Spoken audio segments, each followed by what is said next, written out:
And we're back in the car on a hopefully happy hump day, like we never left. Welcome to the Confessions of a Not So Dangerous Mind podcast. I'd like to thank you all for spending some of your happy hump day here with me in New York. But once again, we're going to skip past all that promotional jazz and get right to the guts of the episode. Well, it is time for another baseball and New York Yankee themed episode because, as is the case every single fucking year going back to the fabled 1996 season. So this would be like the 30th year, right? Including 1996. Fans are panicking. We're jumping off the Brooklyn Bridge, hopefully metaphorically speaking. We're giving up the ghost. Season's over.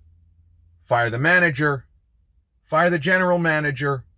Steinbrenner has to sell the team. Seeing back then it was George, and now George is gone. Then it was Hank Steinbrenner, but unfortunately he's gone, and now it's Hal. So we got a clean house. Everybody's got to go. We need to be sellers at the deadline. And then we win one game, and you go on the message boards, and what does it say? Just like the MCU, we are so back.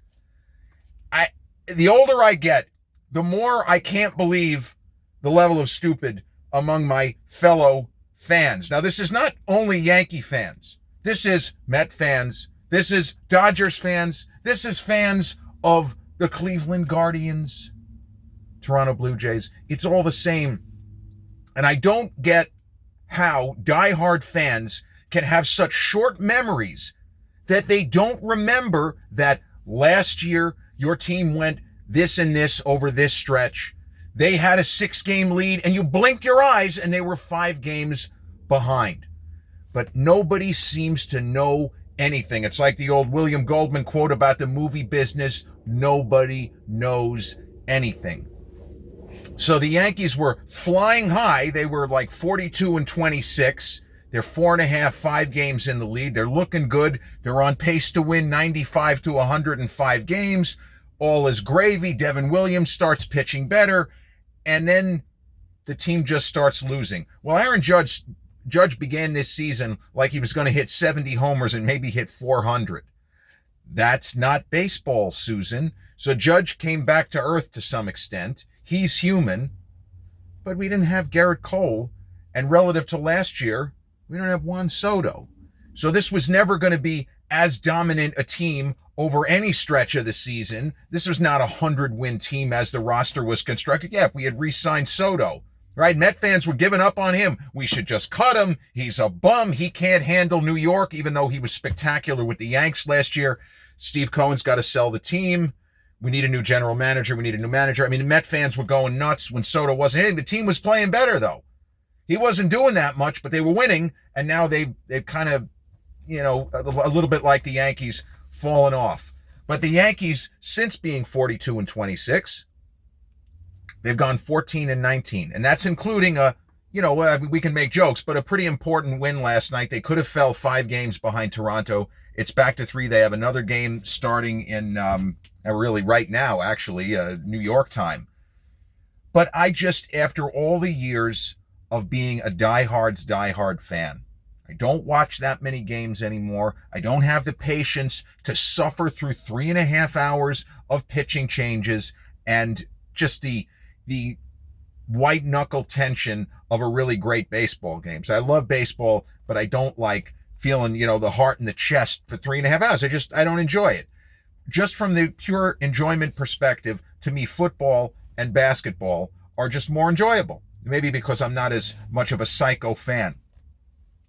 But I'm the guy who points out, you need to remember, you need to think back on other seasons. And whenever somebody decides that things were better at a certain year, a certain time, this was when we had clutch players. Everyone sucks. Volpe sucks. Weaver got hurt. Williams, we were going to cut him after the first couple of weeks, right? This pitcher's no good. We hate Rodon. He should shave his beard, mustache, whatever. It's always something when you lose. Boone's got to get fired. Hey, we've been firing Boone since his first year. He's not going anywhere, okay? He's not going anywhere. He is a company man. I keep saying it and it doesn't land. Just even talking to people. He's a company man. He's an organizational guy. He is a push button manager. He's doing exactly what management tells him.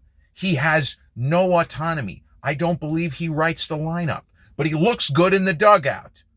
You know, he was married to a Playboy playmate, right? I don't know. Are they still together? But he looks good in the dugout. And when he argues with the umpires, he certainly looks a lot better doing that than Girardi. But Girardi used to just go nuts. Remember that time he swung his arm?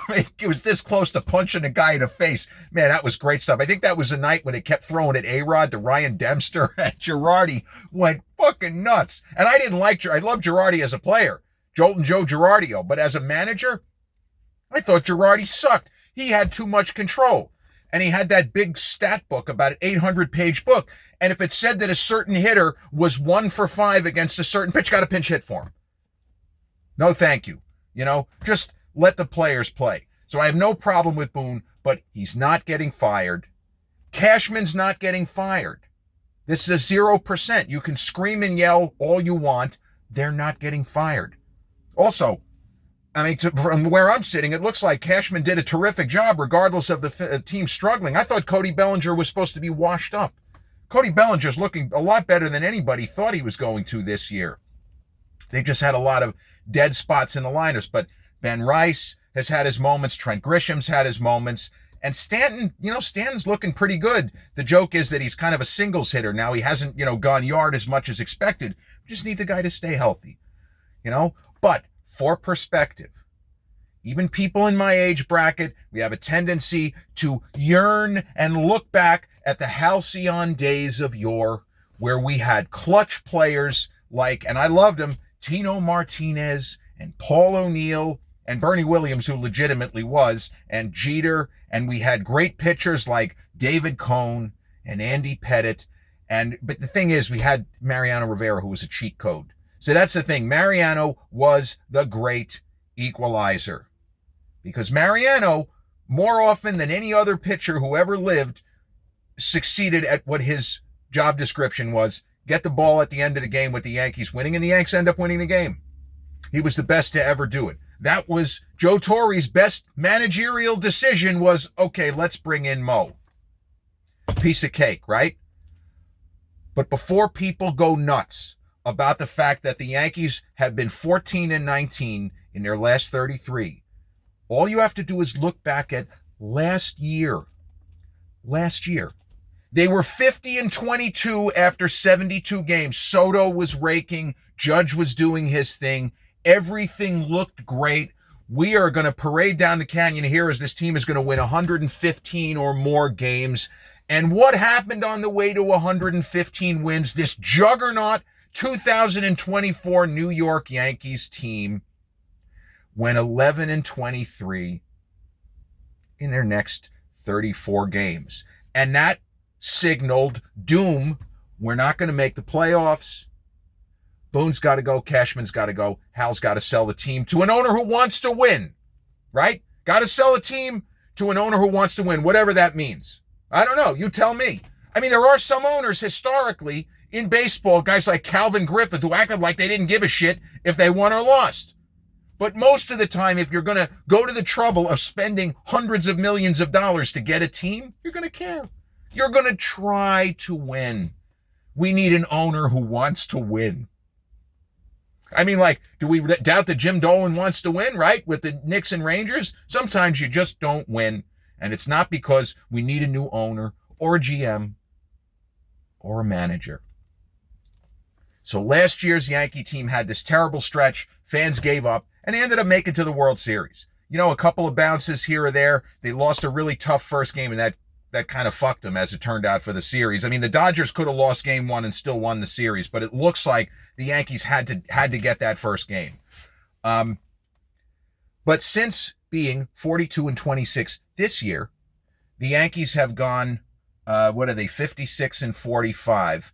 So they've gone, 14-23 or something like that. Hang on, 56-45. There are 42. 14-22. 14 and 21, 14 and 22, right? If they're 42, so they have 14 more wins and, they 20.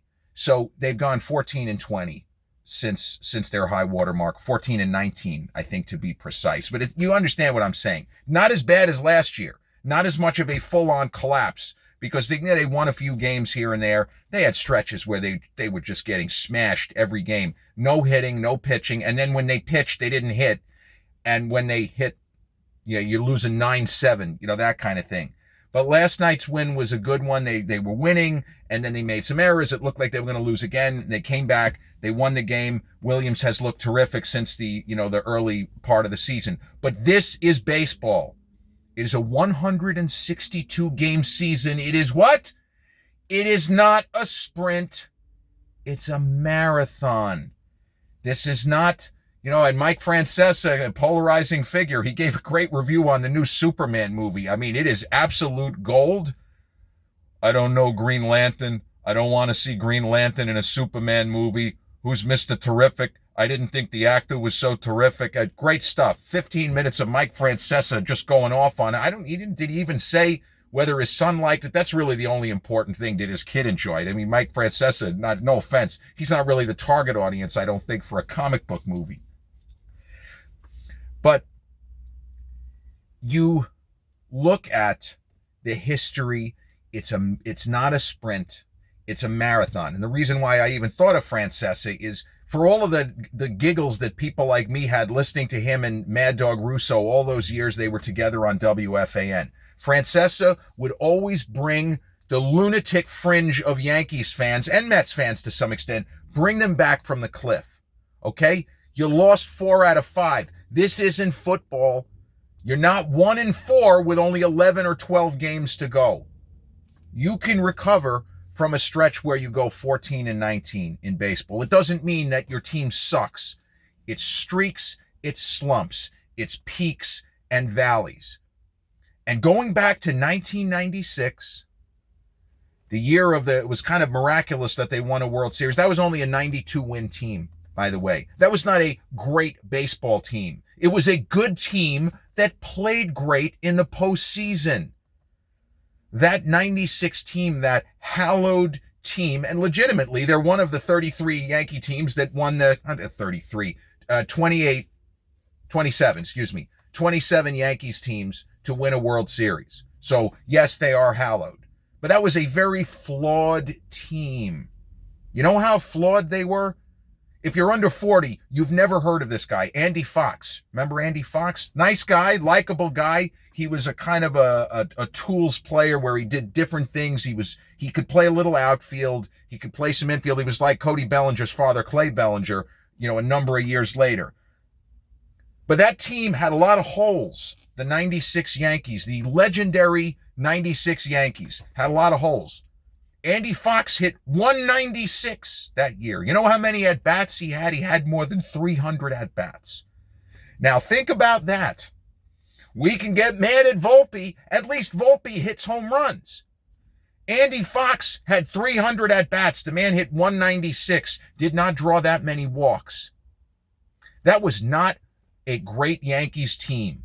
They were very fortunate to win the first round against Texas. Dean Palmer throwing a ball away in Game 2. I mean, Dean Palmer was a Gold Glove winning infielder, and he threw a ball away to give the Yankees Game 2. They were very lucky to win that series. And in the championship series, everybody loves him from Generation X, Jeffrey Mayer, right? He helped us win that series, sticking his glove in front of Tony Tarasco. Great moments of history, right?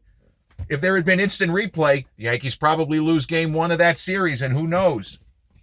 But the 96 Yankees, 29 years ago, nobody under 35 remembers this season. I don't care how big a fan you are. You can watch what you watch on YouTube, but you didn't live it. That Yankee team had a 12-and-a-half game lead in August. It looked like they were on their way to 100 wins or close to it. Do you know what happened to that great Yankees team of 96 with all those big clutch players? Cecil Fielder, Bernie Williams, Paul O'Neill, Tino Martinez, Wade Boggs, Jolton Joe Girardio, Mariano Duncan hitting 340. All those clutch players. John Wetland closing, Mariano in the bullpen. You know what happened? They completely fell the fuck apart in late August into September. And they coughed up almost all of a 12 and a half game lead. And if we were to listen to talk radio as they started losing every single game on a West Coast trip and came back home and got the shit beat out of them seemingly endlessly, Torrey's got to go. Bob Watson, who was the GM, he's got to go. And I'm tired of George Steinbrenner owning this dog-ass team. We need to do what? We need to clean house. We need to start fresh because this team is not a championship caliber team. But what happened? They stopped losing every game. They started winning, and they won just enough where the last week of the season was not, the old dance of death like the Yankees and Red Sox in 1978, because you did have the wild card. If the Yankees had not won the division, they still probably would have made the postseason. There was a chance the Red Sox, but they were in good position to at least make the postseason. But they ended up going to the postseason, and they won a World Series, beating a 105-win Atlanta Braves team with the 4-ace rotation: Maddox, Smoltz, Glavine, Denny Nagel, and they had Steve Avery, who had been a 20-game winner. They had no business winning that World Series. They got blown out of the first two games at Yankee Stadium, and everybody gave up. The series is over. WFAN, they had a lot of fun. Russ Salzberg and Steve Summers, Braves in 3. There's no need to continue. The Yankees should, we're going to tap out now at 2-0. This is disgusting. The same shit. When you lose, it's the end of the world. And when you win, well, there were some fans like the infamous Jerome from Manhattan. Even when they won, he was ready to have everybody fired and blow up the entire team. The only Yankee season going back to 96, where what I just said about stretches where the fans give up, managers got to go, general managers got to go, ownership, everybody's got to go. I'm giving back my season tickets. I refuse to spend any more money on these quitters, on these disgusting quitters, whatever it might be. 1998. They won 114 games in 1998, and they had a little tiny slump in September. I think they might have lost 6 out of 9, or it was something, it wasn't even really that bad. But they lost a bad game. I think they got beat by the Tampa Bay, at the time, Devil Rays. I think they lost like 9-0. And Joe Torre had a closed-door meeting, like they were only going to win 114 games. And he basically said, it's not so easy to just flip the switch, guys. We got to get focused. We got to, get back to playing some good baseball, and that's what they ended up doing. And in the postseason that year, they only lost 2 games. The Cleveland gave them a tough battle in the championship series, but they swept Texas, and in the World Series, they swept the Padres. But every other fucking year, they struggled. And not just years they ended up winning the World Series. The 1999 team was a good team. They played the Braves again. They had the advantage. They were expected to beat the Braves. Braves weren't quite as good as they had been, and the Yanks were still, kind of a 100-win team. They weren't nearly as good as they had been in 98. The players were a little bit older. Scott Brocious wasn't as good. But you need to look no further than 25 seasons ago. 2 Yankee World Series wins ago, right? We won in 2009. We're now 16 years after the last Yankees World Series. I mean, historically, we're not in good territory here. That's not good. But the 2000 New York Yankees, that was the most consternation I ever heard from fans for, the last month and a half of the season. Because the Yanks of 2000 were cruising along.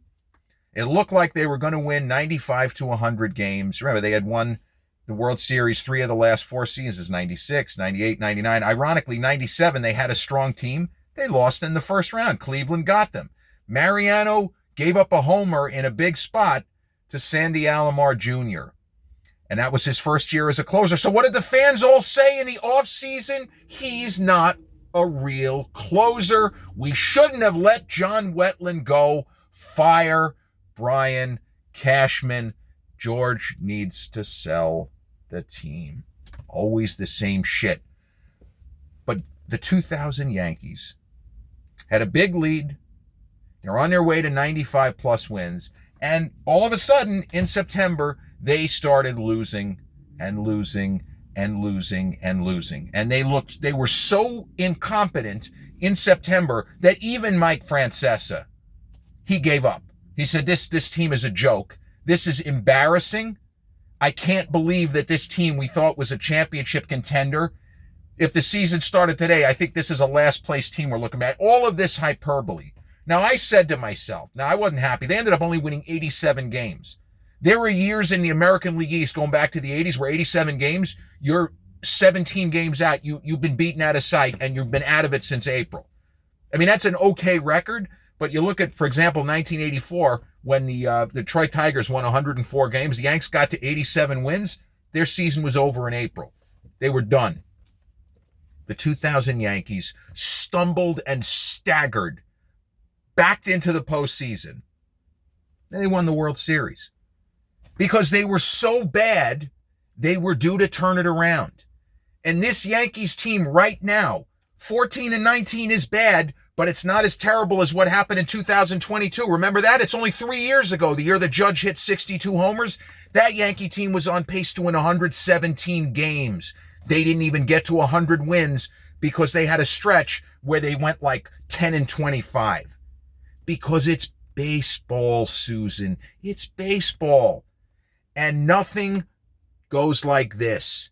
It's this and that and this and that and this. And that's how it goes. So here you have the 2025 Yankees with 20% of the season playing like a second division club. After looking like world beaters before that, they're going to have a stretch where they go 15-5. It's inevitable unless Judge gets hurt. Then all bets are off. But assuming the present roster or close to it, they're going to go 15-5, or they're going to have a stretch where they're 23-9, something like that, to get the fans excited again until the next time they lose 8 out of 10, and then the season's over.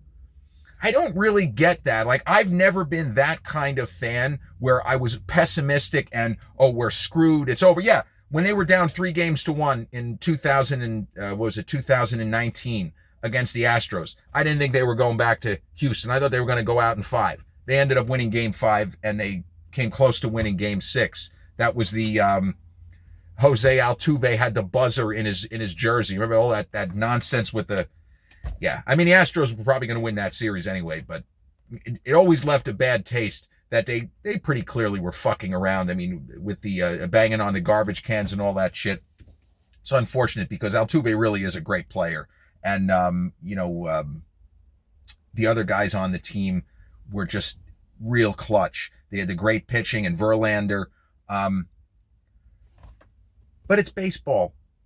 And I just don't know why fans have to be so negative all the time. Now, I'm negative. I hate the Mets, right? I rooted for the Mets to lose every single game going back to when I was 10 years old, and I realized that most Met fans hated the Yankees. Starting in the 85 season, which was big seasons for both New York teams, neither one went to the postseason because there were no layers of playoffs. You had to win your division. And the Cardinals just outdid the Mets in the National League East, and the Yanks came up short to the Toronto Blue Jays in the American League East. So they went home. But I have always rooted against the Mets. But that's it. That's my crazy fandom, is rooting against the Mets. And I don't really even do it anymore. I don't give a shit. When they beat the Brewers in that series last year with David Wright, I mean, what do I have against David Wright? I don't have any problem with David Wright. I'm glad that he re-signed with the Mets, didn't go elsewhere. Scott Boras, as he often does, overplayed his hand, and he thought that he was going to get his player, probably $100 million more than he got. But you know what? Guy has enough money for the next 10 lifetimes. He's fine.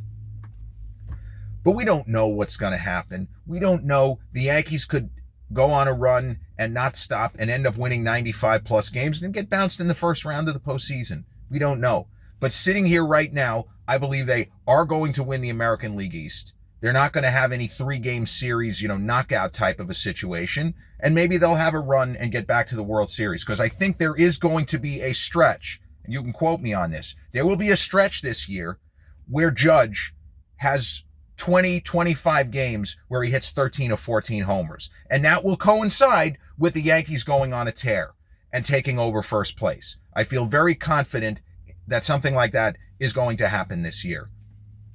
Because there are things that you can predict.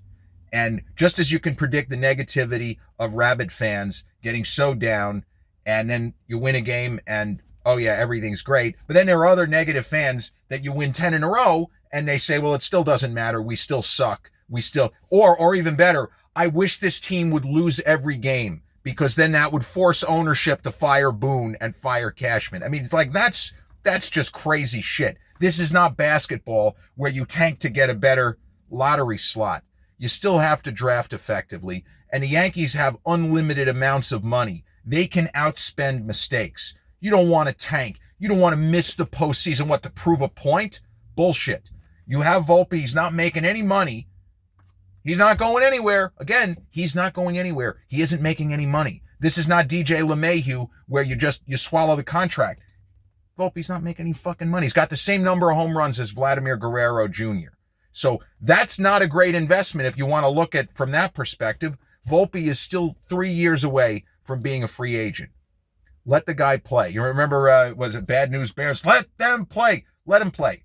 He sucks right now, but they're going to start winning anyway. They're going to have a big stretch where everything is going to seem hunky-dory, and then they'll lose again. Hopefully, if they have a losing streak towards the end of the season, they get it together in time to go on a run and a hot streak in the playoffs. Streaks and slumps, and sometimes you just happen to go cold at the worst possible time where you can't get any hits. And this is something that happened during the Torre era. Many of the series that they got bounced in the first round, they just didn't hit after having, like offensive juggernaut all season, like 2006, Murderers Row plus Cano. They had a bunch of guys, 100 RBIs, 100 RBIs, 100 RBIs, and Robinson Cano. And all of a sudden, nobody could get a base hit against the likes of Kenny fucking Rogers. And I don't mean the singer, I mean the pitcher who was terrible with the Yankees. And then 8 years later was suddenly throwing 93 miles an hour and they couldn't do anything. But that's the way it goes. That's baseball. And I just wish that there were not as many fans who get so down when things temporarily seem dire. 162 game season. Only one Yankee team in the last 30 years, and going all the way back to 1961. That's two Yankee teams in the last 65 freaking years that did not have at least one protracted slump where the fans were going like that, and I'm giving back my season tickets. Season's over. I don't want to watch any more games of this disgusting, awful dog team. But that's baseball. You got to take the good with the bad, and hopefully there'll be no ugly. But this Yankee team is a good team, and like so many other years, they'll find their way to the postseason. It's just as inevitable as the streaks and slumps of a season. This has been episode 587 of the Confessions of a Not So Dangerous Mind podcast. I'd like to thank you all so much for spending some of your, hopefully, happy hump day here with me in New York. If you check out this episode on the YouTube channel, haven't done so already, please click like, subscribe, comment, share, turn on those notifications. Or if you catch this episode on the audio platforms such as Podbean, Spotify, iTunes, or the others in which we're hosted, same general rule applies. Click like, subscribe, share, and turn on those notifications. I'll be back with a new episode real soon. Till then, peace.